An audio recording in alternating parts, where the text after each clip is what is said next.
and welcome to the Mampara of the day.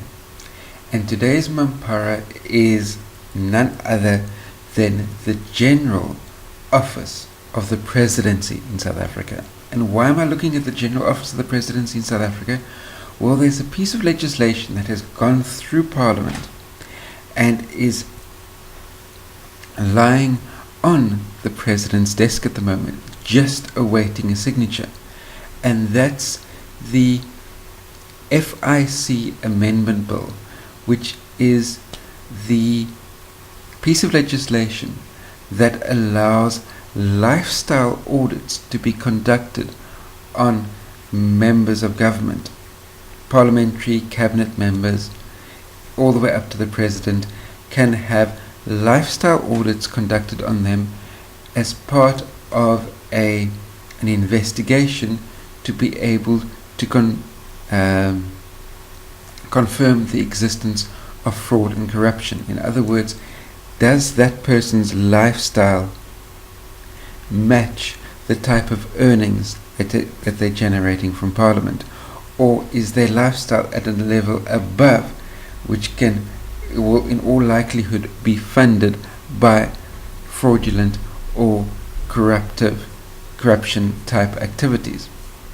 Now, what makes this incredibly interesting is, this rogue unit that Pravin Gordhan has been so in the news about.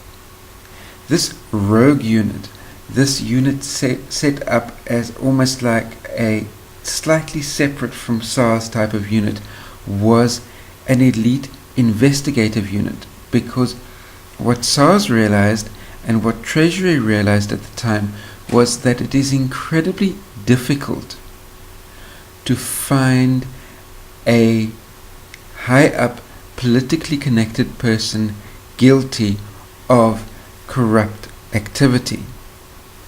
But what it is incredibly easier to do is to find the person guilty of tax evasion, because invariably, if a politically connected, if a government minister is receiving payoffs, is receiving bribes, he's not going to be declaring those bribes on his income tax return as part of his income. So the far easier way to go about combating fraud and corruption within the annals of government is to do a lifestyle audit of highly placed political figures, and do these lifestyle audits from the purposes of income tax. So in other words, an income tax lifestyle audit is done of Minister X. And does Minister X's lifestyle, is it congruent with the income that he's declaring on his income tax return? If not, then the SARS will then be able to go after Minister X for not declaring all of his income. And in the process of getting to the bottom of this undeclared income is a way of uncovering whether or not there have been bribes, corruption, fraudulent type of activities that have been taking place. So that was the idea behind this rogue unit. And it's the exact type of concept that is behind this FIC Amendment Bill that is sitting on Zuma's desk at the moment, that has not been signed yet. So which begs the question, as far as the senior annals of government are concerned, why is the FIC bill not being signed? Is it because there are certain members of government that are not wanting these lifestyle audits being done?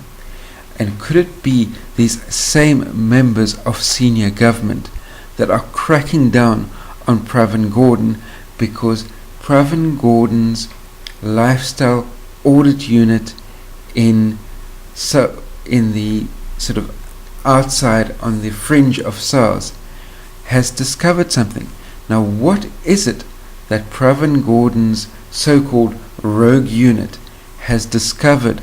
What evidence, what documents has this unit discovered on senior members of government that there's this absolute persecution of Pravin Gordhan to try and vilify him. What are they trying to keep quiet? That is my question. And with the most evident way of trying to squash all of this happening being the office of the presidency, especially as far as the FIC amendment bill is concerned. So they get my award for Mampara of the day. But what do you think? This is a dialogue. Do you believe that the office of the presidency is a worthy recipient? Then give this video a thumbs up. Either which way, personally, comments, questions, criticisms that you may have in the comment section down below. If you're new to my channel, hit the subscribe button. And last but by no means least, until the two of us meet again, try not to get yourselves lost or killed, and I'll see you tomorrow.